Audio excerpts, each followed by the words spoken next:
It was that dream again. In the dimly lit chamber, heavy bed curtains draped down, enclosing the space. A hollowed-out silver incense ball rolled back and forth with the movement of the bed, colliding with the frame and producing soft, tinkling sounds as a faint fragrance filled the air.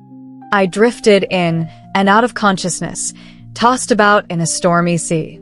After what felt like an eternity, a muffled groan broke the silence, and the storm subsided. Half conscious from exhaustion, I faintly heard the howling wind and snow raging outside the window. Suddenly, a strong gust burst in, forcing the carved window open and blowing aside the bed curtains. The dim moonlight flooded in, illuminating the face of a man lying beside me. As the lingering fragrance in the canopy dissipated, I was jolted awake. I wanted to scream, but in the next instant, I recognized him. Biting down on my fingers, I swallowed my cry of alarm. Countless fragmented memories flashed through my mind like lightning, and my heart pounded wildly. I wasn't dead. I had returned, back to 9 months ago, to the night of November 6th, year 13 of Taiha. The snow-covered night, when the nightmare began. I turned to look at the man still sleeping soundly beside me. This man, who had inexplicably appeared in my bed, was Shen Yu, a newly appointed imperial scholar entrusted by the emperor to oversee disaster relief in Fengyang.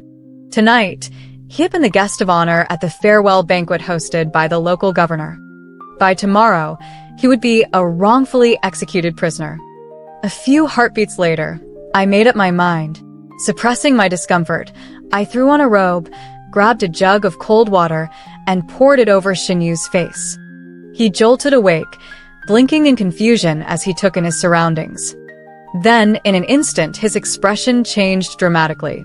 With a swift motion, he yanked me onto the bed, pinning me against the bed frame, and demanded in a low voice, "Where am I? Who are you?" "Hush." I pressed a finger to his lips. "Lower your voice. Walls have ears." His lashes quivered, and he pursed his lips tightly. Keeping my voice low, I said, "This is my chamber. The host of tonight's banquet, Governor Wang Fu, is my father." Shen Yu froze, sweat beading on his forehead. He immediately let go of me, scrambling to gather his scattered clothing from the bed and dress himself. "I need to leave." I grabbed his belt. "Wait." His expression darkened, but he took a deep breath, forcing himself to remain patient. "Miss Wang, I deeply regret the offense I've caused tonight. I will take responsibility, but right now I must leave." "You can't."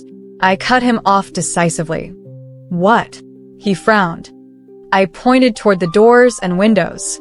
"My father has stationed night patrols all around this courtyard. The moment anything seems amiss, they'll swarm in, call for reinforcements, and alert the guests in the front hall." I met his gaze. "Shen Yu, do you have the ability to escape unnoticed under such scrutiny?" His breathing hitched. Slowly, he shook his head. "I'm a scholar, not a martial artist." I clenched my fists. "Then let's make a deal." His sharp eyes narrowed with suspicion. "What kind of deal?" "I'll help you escape. In return, if my family faces disaster in the future, you must show mercy." Shen Yu hesitated, but before he could answer, a commotion erupted downstairs. A servant's voice called out, "My lord." A maid saw the intruder head toward the young lady's quarters. The sound of hurried footsteps echoed up the wooden staircase. Shen Yu didn't hesitate any longer. He nodded. "Deal." The footsteps halted outside my door, followed by my mother's gentle voice. "Zharong, are you asleep?" By then, I had already restored order to the room and swiftly tucked myself back into bed. A moment later, the door was flung open. The howling wind and swirling snow rushed in first, making the emerald green bed curtains billow like waves.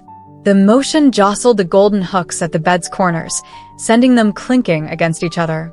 I sat up slowly, rubbing my eyes. "Mother, what's wrong?" A crowd had gathered in my room. Leading them was my father, striding in with long, purposeful steps, followed closely by my mother. Several maids stood behind them, holding lanterns high, their light illuminating every inch of the room. Mother sat beside me, placing a hand on my forehead, then my cheek. "Are you feeling better? Did you see any strangers just now?" Seeing her again after a lifetime, I had to fight to keep my emotions in check. Feigning drowsy confusion, I said, "I've been unwell for days. I drank my medicine and fell into a deep sleep. I didn't see anyone." Father's expression remained sharp. The night patrol reported spotting a suspicious figure in the back courtyard. "We were worried an intruder might have entered your room." I gasped, shrinking back under the covers in fear. Mother pulled me into her arms, gently stroking my hair. "I'm here. Don't be afraid." Looking up from her embrace, I saw Father's hawk-like gaze sweeping across the room. "Search the place thoroughly," he ordered. The chamber was small and elegantly arranged. It didn't take long for the search to be completed. Nothing was found. Father stood still for a moment, then his sharp eyes fell on my large Zeton canopy bed. A chill crept up my spine, seeping into my bones. I couldn't stop myself from sneezing. "It's so cold. Who opened the window?" The maids all shook their heads, insisting the window had been open when they entered. Father's face darkened. He strode over, peered outside, then slammed the window shut. I spoke casually, as if recalling a dream. "Oh, earlier, I thought I heard something fall into the water." One of the maids nodded. I also heard a plop sound. Father waved a hand. "Go check the pond." Mother sighed and patted my hand. "Rest, Jarong. You're still unwell." I obediently nodded. She tucked me in, smoothing the blankets before following Father out. The moment the door closed, the bedding at my feet stirred. A head emerged, gulping down deep breaths of air. After a long silence, Shen Yu exhaled and rasped, "Forgive my offense." Still overwhelmed with emotions, I lashed out. "You certainly weren't this polite when you truly offended me." He stiffened. Then, hesitantly, he moved closer. Are you crying?" Only then did I realize tears had been streaming down my face. In the darkness, his hand landed on my shoulder, his voice filled with guilt. "I'm sorry. I shouldn't have drunk that wine." I turned away, curling up under the covers. "Forget it. If not the wine, it would have been a bowl of soup or a stick of incense. With them plotting against you, you had no way to escape." The true culprit was someone else. For 17 years, Wang Fu had been a strict father. But when faced with danger, the first person he sacrificed was me. Even knowing of his ruthlessness in my past life, reliving this betrayal still shattered me. Shen Yu hesitated before saying, "Miss Wang, don't cry. Once this is over, I'll come to propose marriage and make you my wife." I sighed softly. "Let's get through tonight first." A rustling sound broke the silence. I propped myself up and asked, "What are you doing?" Shen Yu was about to get out of bed. Hearing my voice, he turned back and muttered, "I'll make do on the couch for the night." "There's no need," I said coolly. "Between you and me, is there still any innocence left to protect?" His body stiffened, and he hesitated as if wanting to say something but stopping himself. I sighed. "My maids are meticulous. The less you move around, the lower the chance of exposing yourself." He paused for a moment, then, as if accepting his fate, withdrew his foot and carefully lay back down beside me, though he kept a chasm of distance between us. I even suspected that half his body was left outside the covers. Downstairs, torches flickered now and then, their light sweeping through the room. The air was filled with the distant and near shouts of the search party. My body was exhausted, but my mind was tense, making sleep impossible. The man beside me remained utterly still, yet I had a feeling he, too, stayed awake all night. The manor was in turmoil until dawn, and by morning, the entire estate was under strict lockdown, with guards stationed at every entrance. From my embroidery tower, I looked down and noticed a black leather boot on the rooftop for a fleeting moment before shifting my gaze. The streets surrounding the magistrate's residence were tightly secured, with checkpoints rigorously inspecting every passerby. When my maid, Xiuqing, brought me my medicine, she whispered that something valuable had gone missing from the estate last night. My father was furious and had ordered the city gates sealed to recover the lost treasure. I drank the medicine, stifled a yawn, and used the excuse of needing rest to send her away. Only after Xiuqing left did Shen Yu emerge from his hiding place, his brows furrowed. Why has it come to this? I chuckled coolly. Because my father and Wang Shenhan, the county magistrate of Fengyang, are accomplices. They colluded to embezzle the disaster relief funds together. Now that you're about to expose them, of course, they'll join forces to stop you. He stared at me, visibly stunned.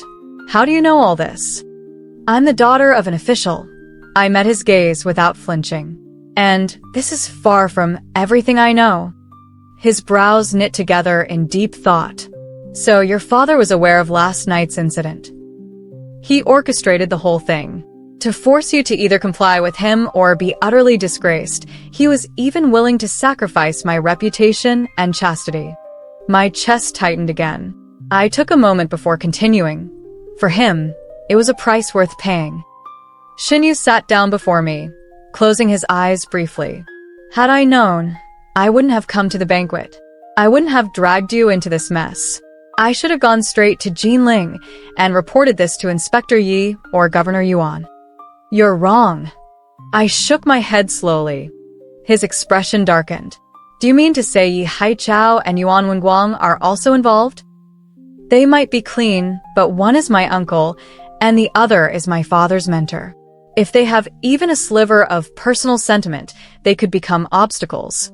Shen Yu, are you willing to gamble on that? His face tensed. Understood. I'll head directly to the capital. I let out a long breath. In a few days, I'll create an opportunity for you to leave the estate, but I have no way to get you out of the city. His gaze deepened.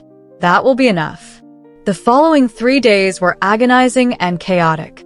To avoid detection, Shen Yu had no choice but to hide between my bed and the wardrobe, sharing my meals and wash basin. The food was manageable, we both just had to eat a little less. At night, the maids would fill the bathing tub with hot water and leave after placing fresh towels and fragrant soap. I undressed behind the screen, quickly soaked myself, then got up, dried off, and draped a robe over my shoulders. Under the dim candlelight, Shen Yu's face was so red it looked like blood might drip from it. I sat before the dressing table, my back to him. Your turn. His expression was conflicted. Is this really necessary? I gritted my teeth. If you don't change your clothes or wash up, do you want to sting me to death? He hesitated further. I frowned. We must adapt to the situation. Hurry up. At last, he clenched his jaw and rushed behind the screen.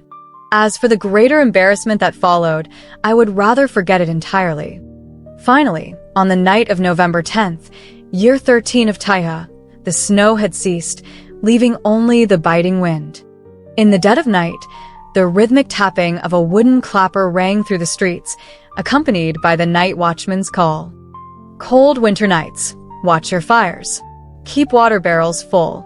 Clear out the stoves.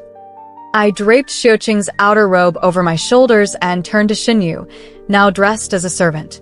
Tonight is the night.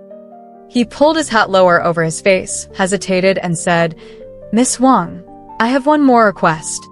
What is it? He handed me a letter. The journey to the capital is fraught with danger.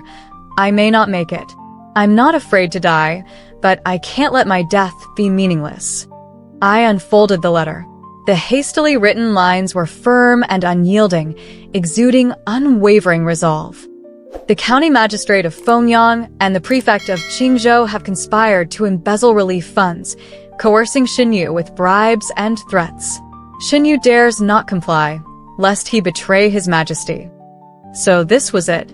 This must have been one of the reasons my father's crimes were exposed in my past life. People may die, but the truth never does. I carefully folded the letter and looked up at him. Shen Yu's gaze was steady. I know asking you to send this letter is an unfair burden. That's why I hesitated for days. But if something happens to me along the way, this truth must. He took a deep breath as if struggling to say the words. It's fine. I'll do it. I agreed immediately, tucking the letter into my robes.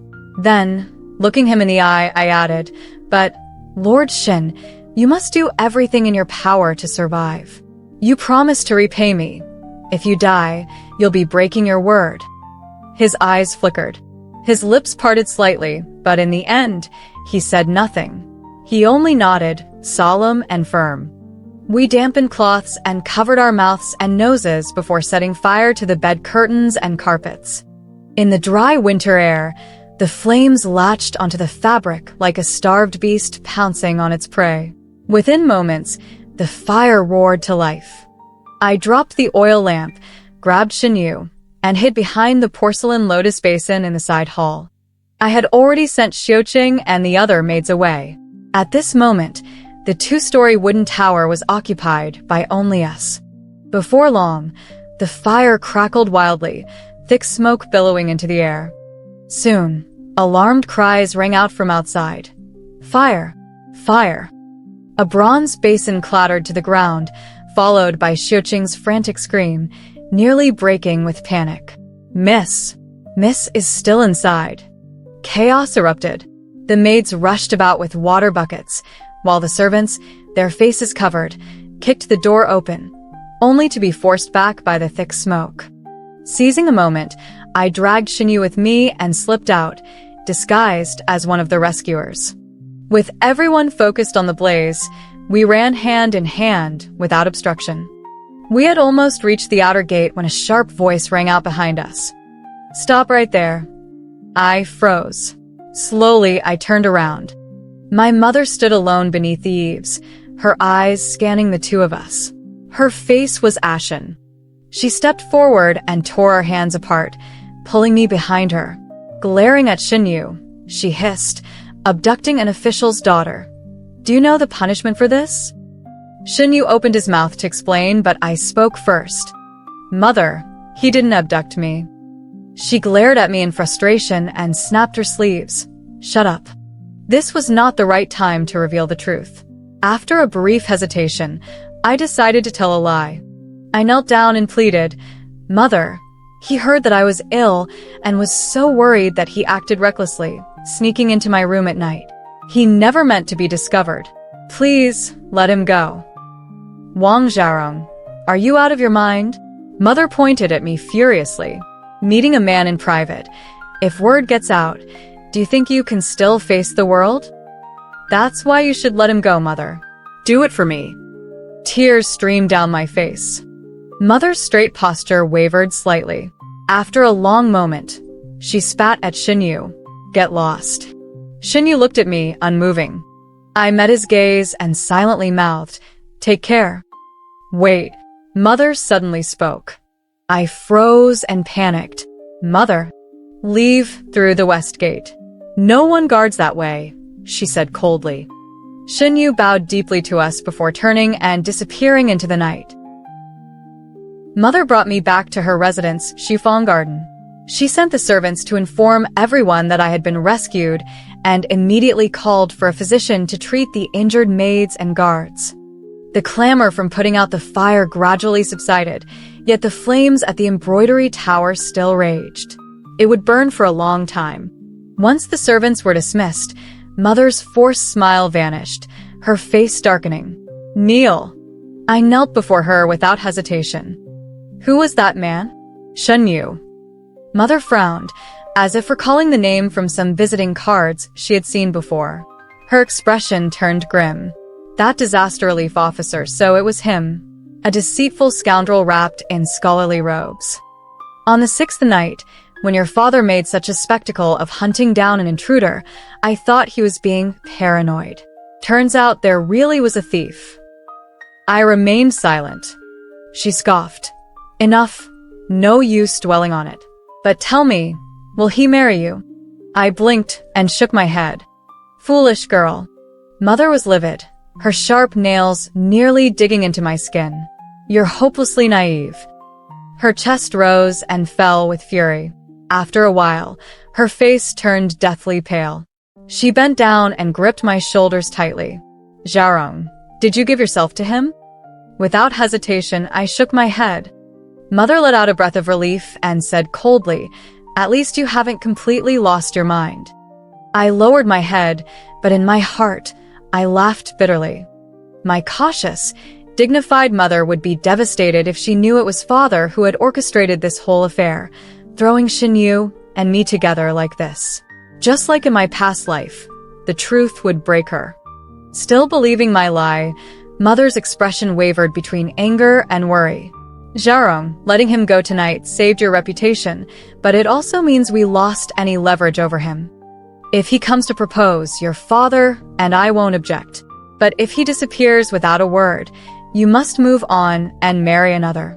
If you dare to keep entangling with him, no one will be able to save you." "Yes," I replied meekly. Father had been busy hunting thieves these past days, staying at the yamen overnight. He did not return today either. Mother made me kneel by her bedside for 2 hours to teach me a lesson, but when she applied medicine to my swollen knees, her eyes reddened first. She held me close. "Zharong, don't resent me for being harsh. Life as a woman is already difficult. One misstep, and it's ruin."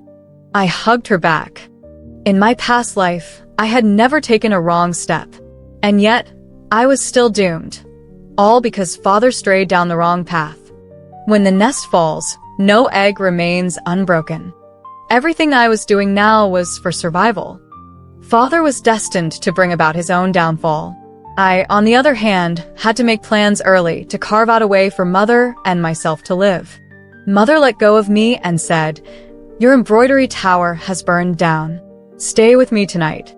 Since I was 10, I hadn't slept in Mother's arms again. As I inhaled the faint, comforting fragrance she carried, I finally had a peaceful sleep. By morning, the embroidery tower was reduced to ruins, the fire extinguished at last. Fortunately, no lives were lost. Father only returned for a brief glance before rushing back to the yamen. Mother grumbled, "What exactly was stolen that he's searching so relentlessly without rest?" I sipped my golden thread kanji and thought to myself, he has no choice but to search. If he doesn't find it, he won't just lose his official hat, he'll lose his head too. Half a month after Shen Yu's departure, my father still had not captured anyone, yet the city was already seething with discontent. Even his superior, Governor Yuan, sent a letter questioning the reason for the city's half-month lockdown. Pressured by the growing unrest, Father had no choice but to open the city gates, though he placed numerous soldiers at checkpoints to inspect every passerby. Clutching the letter Shen Yu had entrusted to me, I finally found a chance to send it. As the year drew to a close, Father, as per tradition, prepared to send letters and gifts to his colleagues and superiors in the officialdom. Once he finished writing, the letters were handed over to a young servant to be delivered to the courier station. I mimicked Father's handwriting on an envelope, slipped Shen Yu's letter inside, sealed it with paste, and stamped it with the Wang family's wax seal. As I headed to Shufang Garden to pay my respects, I spotted the clumsy servant carrying the letters. Pretending to stumble, I bumped into him, sending the letters scattering like snowflakes. Startled, the young servant immediately knelt down, frantically gathering the letters while stammering apologies. I helped him up and handed him the 3 letters I had picked up, gently saying, "It's all right, it was my misstep." Relieved, he nodded repeatedly and dashed off. Unbeknownst to him, though the count of the letters remained the same, one had been replaced. The letter was now destined for the Metropolitan Court in the capital, addressed to Du Rufeng, Shen Yu's mentor and the current chief censor. Having done all I could, all that was left was to wait. Before the sword hanging over the Wang family could fall, an even more pressing issue arose. My period was late.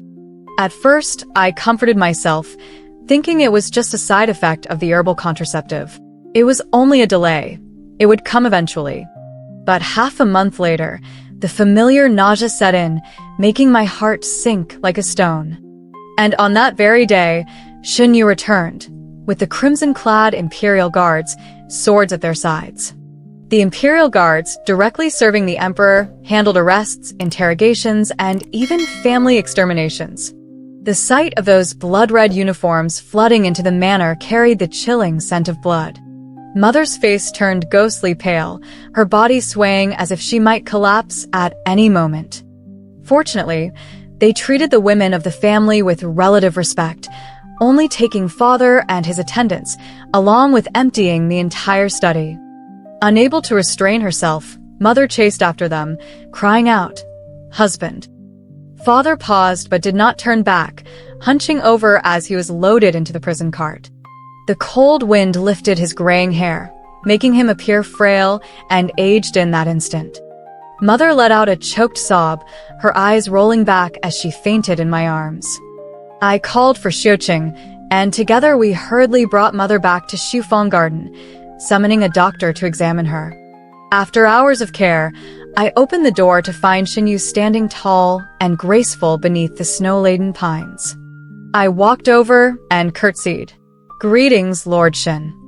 He turned, concern evident in his eyes. "How is your mother?" "The doctor said she will be all right." "That's good." He let out a breath of relief. "I am under imperial orders to escort your father to the capital for trial. Until his guilt is determined, you are still considered the family of an official. While you are under house arrest, you will not be mistreated. If you need anything, just ask." I nodded. "Thank you for your kindness, Lord Shen." He waved off my thanks, hesitating before finally saying, "Back then, you asked me to show mercy if your family ever faced trouble.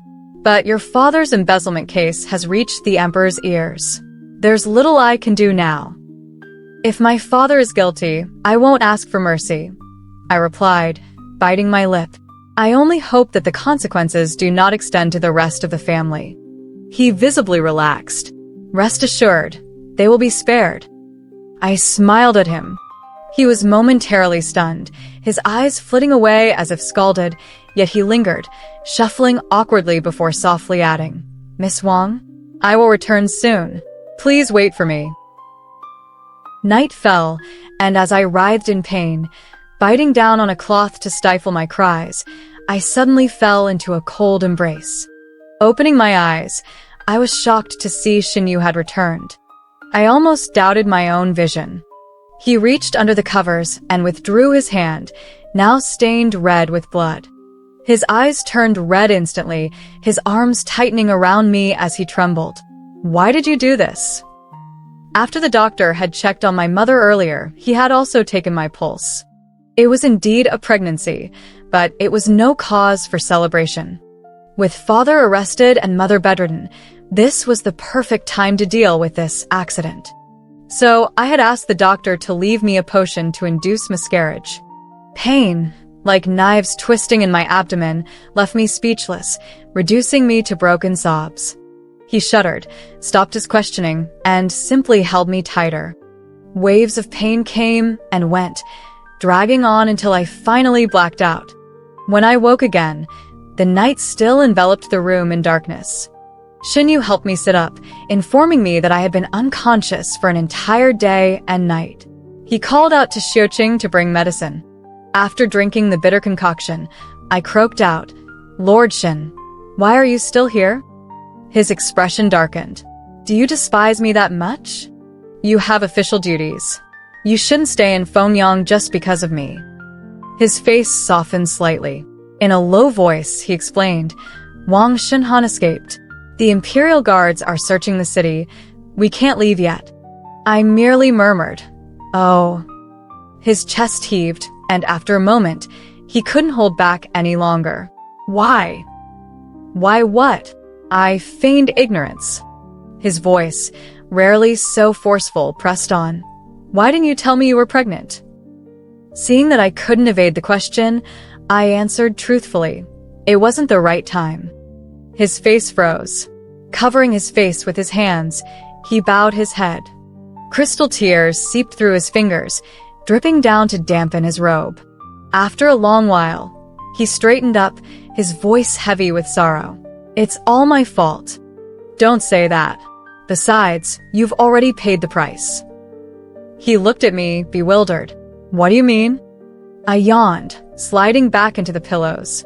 "I'm tired." He didn't press further, gently helping me lie down, tucking the blankets around me, and lowering the bed curtains to shield the harsh candlelight. I turned my head, gazing at his silhouette cast against the curtains, my heart a tangled mess of emotions. In our past life, Shen Yu had paid for a crime he didn't commit, with his reputation and his life. Our first meeting was the same in this life as it had been before. But in that past life, I had screamed at once, drawing the attention of my parents and the servants. Father had furiously dragged the still-dazed Shen Yu from my bed, dousing him with a bucket of cold water. Trembling, Mother had wrapped me in her arms, pulling the curtains closed. All I remembered of him was the clarity in his eyes and the sudden dullness of his expression. Back then, Mother and I never thought to question how someone on their first visit could evade all the guards and sneak into my chamber. Or why the medicine meant to cure my cold had left me weak and unable to cry for help. A few days later, my father told me that the scoundrel who had dishonored me had hanged himself in prison out of guilt. After saying this, he left behind a 3-foot-long white silk and the words, "Losing one's chastity is a grave matter," before turning away. I hanged myself, but failed to die. For the first time, my mother, who had always obeyed my father without question, defied him. She saved me and even threatened to take her own life, forcing my father to send me to the Shen Yu nunnery on the outskirts of the city. She forced a smile and comforted me in a gentle voice. "Zharong, it's all right. Once the storm passes, I will come for you and send you far away to the south. No one will remember, and everything will be erased like it never happened." But 3 months later, a far greater tempest struck, shattering what little remained of me. It was just after the new year when an imperial envoy arrived in Fengyang, bearing a decree from the emperor. The envoy went straight to the Qingzhou prefecture office, surrounding it and storming into the courtroom.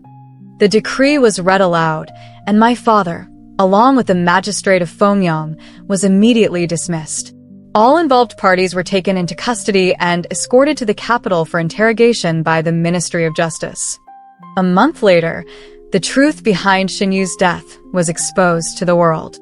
The previous autumn, continuous heavy rains had caused the Qinghe River to overflow, breaking the embankments and leading to widespread flooding. Emperor Taihe ordered the 6 ministries to convene and allocate 200,000 taels of silver for disaster relief. As per protocol, 10 officials were dispatched to oversee the distribution of the relief funds. Shen Yu was one of them. Within a month of arriving in Fengyang, he uncovered a shocking scandal. Magistrate Wang Shenhan had fabricated disaster relief records, inflated the number of victims, and embezzled 25,000 taels of relief silver. Upon realizing that his scheme had been exposed, Wang Shenhan first attempted to bribe Shen Yu with large sums of money, hoping he would turn a blind eye. However, Shen Yu adamantly refused. Desperate, Wang Shenhan turned to my father and revealed everything. My father had been colluding with Wang Shenhan for years. He understood that once one crime was exposed, others would inevitably follow. Without hesitation, he took over the situation. The two of them conspired together and personally hosted a grand farewell banquet for the disaster relief officials. After the feast, Shen Yu, drunk and drugged, was led into my boudoir. All it took was a single startled cry from me, and my father burst in with his men, catching Shen Yu in the act. They accused him of drunken misconduct and molesting an official's daughter, using this as grounds to imprison him. Then, my father ordered Shen Yu's trusted servant to strangle him during a prison visit and staged the scene to make it look like a suicide out of guilt. After 4 rounds of review, the case was closed without dispute. Emperor Taihe was enraged and issued an imperial decree demanding swift and severe punishment. In the end, Shen Yu's servant, who carried out the murder, was sentenced to death by dismemberment. My father and Wang Shenhan were beheaded on the spot. Even Yuan Wenguang, the governor-general of Liangjiang, and Yi Haichao, the surveillance commissioner of Jiangnan, who were found guilty of dereliction of duty, were dismissed and exiled.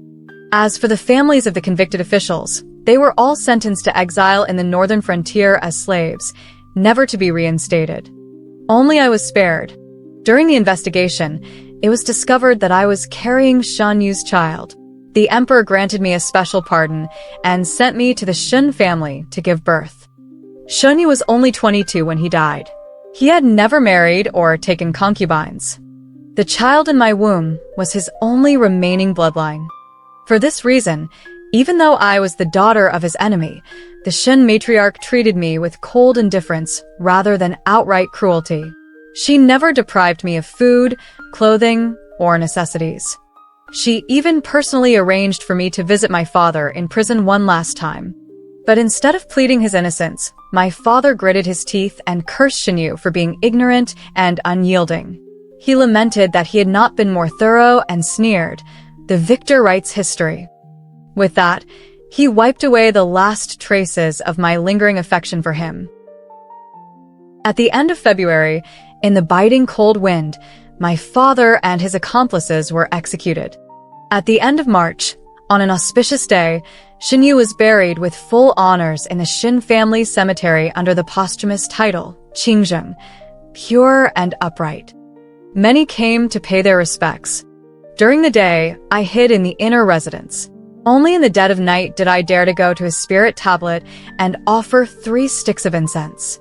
When I turned around, I saw the Shen matriarch standing behind me, dressed in mourning white. My heart sank, and I lowered my head, about to leave. But she let out a long sigh. "You've lost more weight." I twisted my fingers together, barely holding back tears. "I'm sorry. I'll eat more and take care of the baby." "That's not what I meant." She sighed again, her voice warm. "Child, I know you are just a woman caught in the tide of fate. I no longer blame you, so stop tormenting yourself." I was stunned. Slowly, I raised my eyes and met her gaze, soft and gentle. She smiled faintly. Her eyes glistened, yet she did not shed a single tear. She was a woman of quiet strength. Widowed at a young age, she had single-handedly raised her son with painstaking effort. At the beginning of the year, he had passed the imperial examination. By the end of the year, he had been slandered as a lecher and shortly after, declared a suicide out of guilt. She did not believe the lies. She endured pressure, fought for an autopsy, found clues in Shen Yu's belongings, and carried the evidence all the way to the censorate. For months, she braved ridicule and adversity, seeking justice until her son's name was finally cleared. I was ashamed to face her. Her forgiveness only made my self-loathing worse. After the funeral, she arranged for me to move into Shen Yu's former residence, the quietest courtyard in the entire Shen estate. But the quieter my surroundings became, the louder the turmoil within me grew. Seeing my declining spirit, she came to see me again. She took my hand and walked me through the courtyard, reminiscing as she spoke. The snow pine in the yard was planted by Shen Yu when he was a boy. The pond outside the study was blackened by the ink from his brush. The chessboard in the pavilion, he carved it himself. Finally, we stopped in front of the locked study. She took a key from her sleeve and placed it in my palm. "I know you are well read. The rest you will understand in time." And so, I came to know the real Shen Yu, not through hearsay but through the books he collected, the essays he wrote, and the notes he left behind. A prodigy who had risen to fame at a young age. A principled official who stood firm against corruption. A man as clear and untainted as water. But before he could realize his ambitions, my father took his life. I resolved to give birth to the child and entrust him to the Shen matriarch. Then, I would go to the northern frontier to atone alongside my mother. But fate was cruel. Before I could deliver, I overheard the servants talking. My mother had succumbed to illness on the journey due to the harsh conditions. At that moment, I felt a pain sharper than any blade. The shock triggered premature labor. I suffered for 2 days and nights, but could not give birth. With the last of my strength, I gasped, "Save the child." Then, Unbearable pain consumed me. Darkness swallowed me, then light. When I opened my eyes, I had returned to 9 months ago. And before me stood Shen Yu, whom I had only met once before. In my past life, I had no choice but to follow the tide and watch helplessly as my family marched toward destruction. This time, I still had a chance to change everything. On the 5th day after the miscarriage, I woke up to find that the familiar figure was no longer in the room. Xiuqing told me that late last night, the Crimson Guards reported that Wang Shenhan had been captured. Shen Yu had no time to wait for me to wake up and say goodbye. He had left overnight, escorting all the prisoners to the capital. I lowered my eyes and let out a soft, "Oh. Oh, right." Xiuqing handed me a piece of paper. "Lord Shen left this for you." I looked up and saw only 2 bold, ink-stained characters on the white paper. "Take care." I nodded, letting Xiuqing help me up so I could walk around the room. As I passed the wastebasket under the writing desk, I noticed several crumpled pieces of paper inside. I had no such habit. They were likely Shen Yu's. Worried that they might contain case-sensitive information, I asked Xiuqing to bring a brazier. I retrieved the crumpled papers and unfolded the first one. The moment I saw the words, I froze. It contained a few lines of writing. "Miss Wang, you have saved my life 3 times. Your decision to uphold justice and turn against your own kin has been truthfully reported to His Majesty. Your merits and faults cancel each other out. The women of the Wang family will not be harmed." The latter part had been crossed out and was unreadable, but I fell into deep thought. 3 times? Once on the 6th, once on the 10th. When was the 3rd? I unfolded the second paper. "Miss Wang, you admires you and hopes." Again, the rest was blacked out. I stared at the words "admires you" for a long time, then slowly smoothed out the creases and set the paper aside. The 3rd piece, however, was filled to the brim, but all it contained was my name, Xiaorong. Xiuqing had been waiting patiently, but could no longer hold back. "Miss, are we still burning them?" Snapping back to reality, I shook my head. "Burn what?" "The letters." She pointed to the pages in my hand. Knowing full well that she couldn't read, I still felt like a thief as I hurriedly flipped the papers over, feigning nonchalance. I never said I brought the brazier to burn letters. "Oh, then, is Miss feeling cold?" A little." I bent down and held out my hands toward the fire, though my palms were damp with sweat. I had lied to her. Though it was the dead of winter, I didn't feel cold at all. On the day I finished my confinement, I received a pigeon post from Shen Yu, sent from the capital. After verifying the case, my father and Wang Shenhan, as the chief culprits, were sentenced to beheading with a stay of execution. If the embezzled funds were fully repaid, there was a chance of a lighter sentence during the autumn review. My uncle, Yi Haichao, and Governor Yuan, who had vouched for my father, were also implicated. They were reprimanded, demoted, and fined. As for the officials who accepted bribes during the relief efforts, their punishments varied based on the amount received and their rank. Some were dismissed, others flogged, and some exiled. The fate of the officials' families, which I was most concerned about, was detailed at the end. Wang Shenhan's entire family was exiled. My family, however, was pardoned by the emperor due to my early defection and meritorious actions. The weight I had been carrying for so long finally lifted. I had done everything in my power in this second chance at life, and at last, I had managed to protect my family. Even my father's sentence had been reduced by a degree. My mother, who had been bedridden for over a month, perked up upon hearing the good news. A few days later, Shen Yu returned with an imperial decree, lifting our house arrest.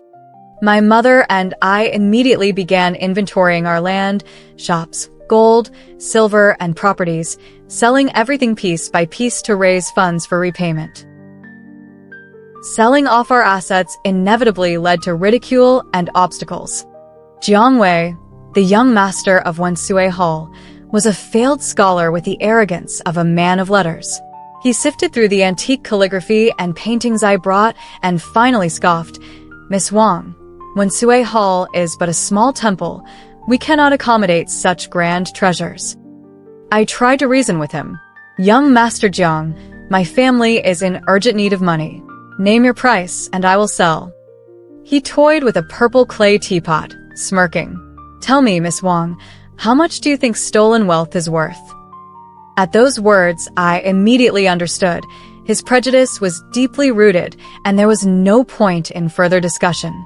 I was about to pack up and leave when a voice behind me asked, "Oh, since when did this office fail to notice that the Wang family still possesses stolen wealth?"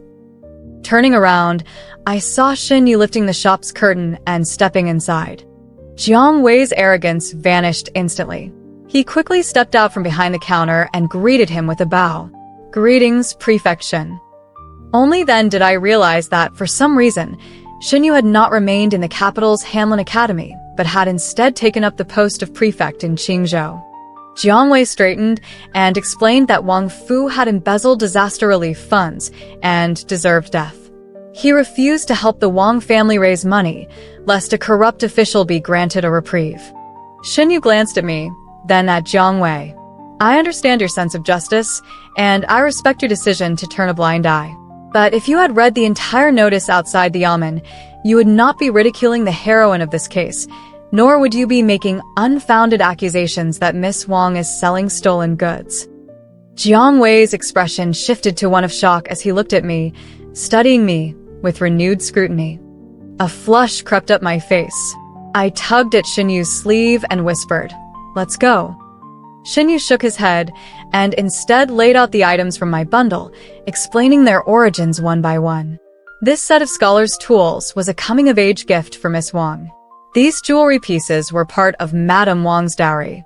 Each item has a clear provenance and is not illicit. Jiang Wei bowed deeply. "I stand corrected. As for these calligraphy and paintings," Shen Yu paused before continuing, "if I am not mistaken, they are the works of Liqing Jusher." I bit my lip and gave a slight nod. Jiang Wei's eyes widened in astonishment. You are Liqing Jusher?" A strange embarrassment washed over me as I reached out to reclaim my bundle. But Jiang Wei pressed it down, visibly excited. I was blind not to recognize a master. I deeply regret my earlier offense. I will pay full market price for these, and if you ever create new works, please consider selling them to Winsue Hall first. Please, I beg you. His fervent gaze was impossible to ignore, and in the end, I could only nod in agreement. He carefully gathered the items, personally escorting us to the door.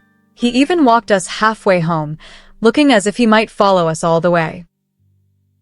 After Jiang Wei left, glancing back every few steps, Shen Yu frowned and muttered, "That backfired." "What?" I didn't catch his words.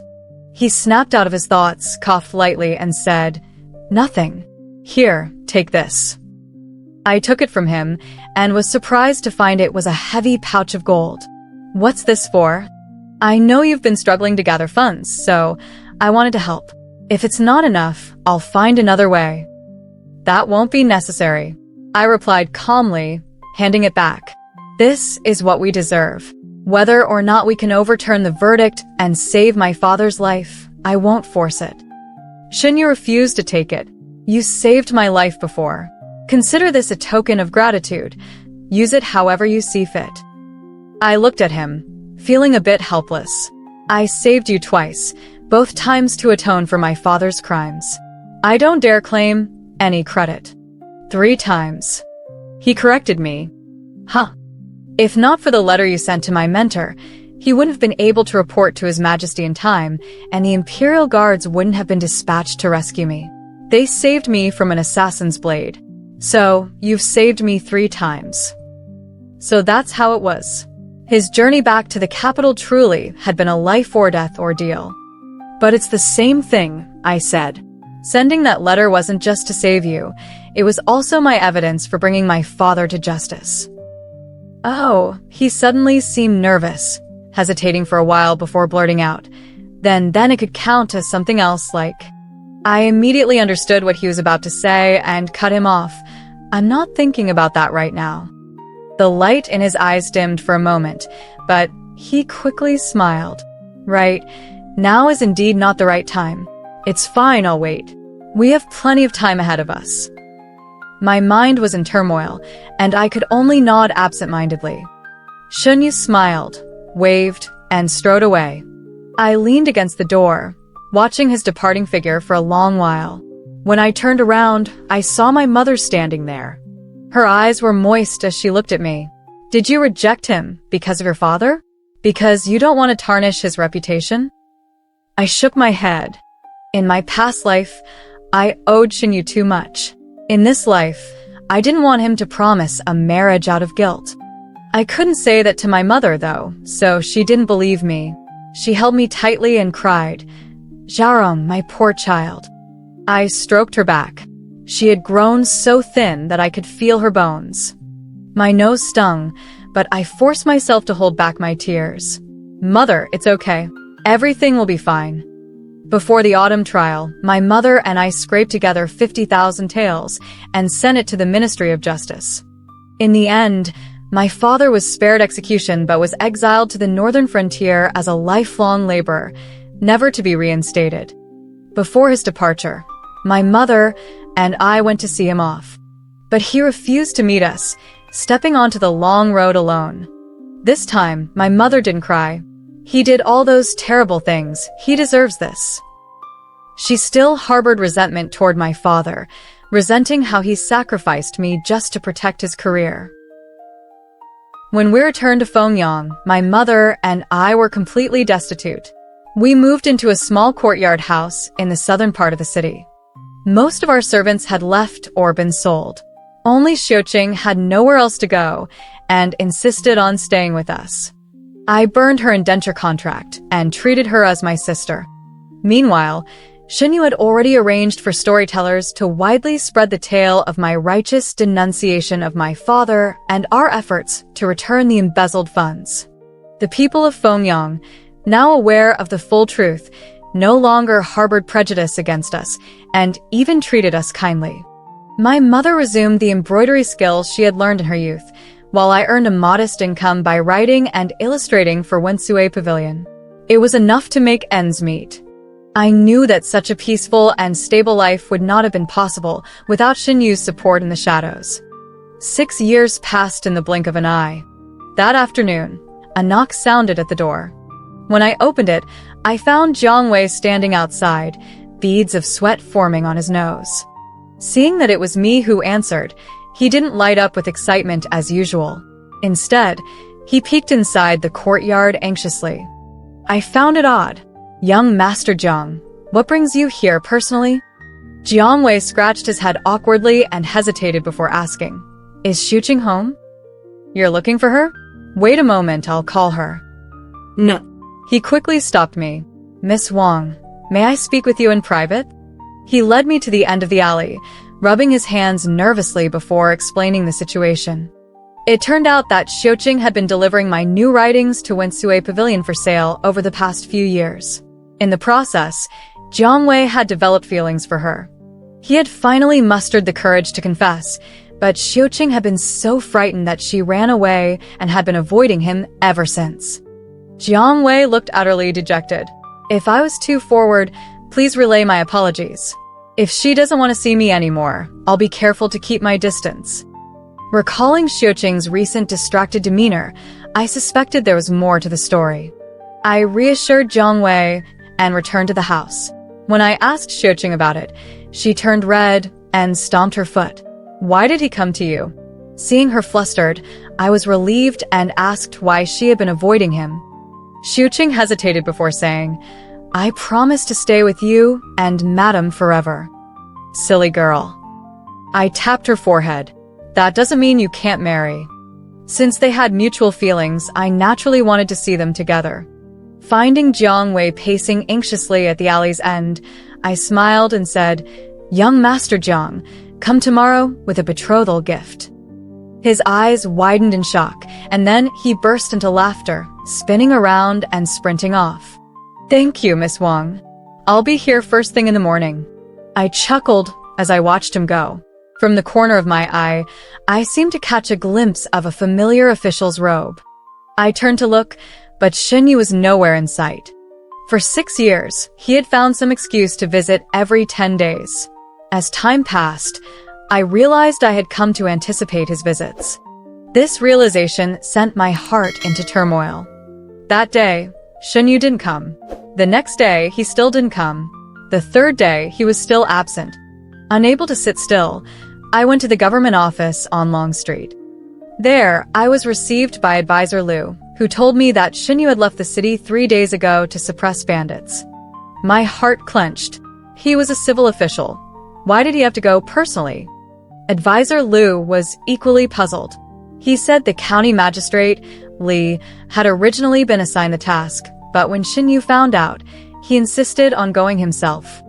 Seeing my worry, Advisor Liu smiled reassuringly.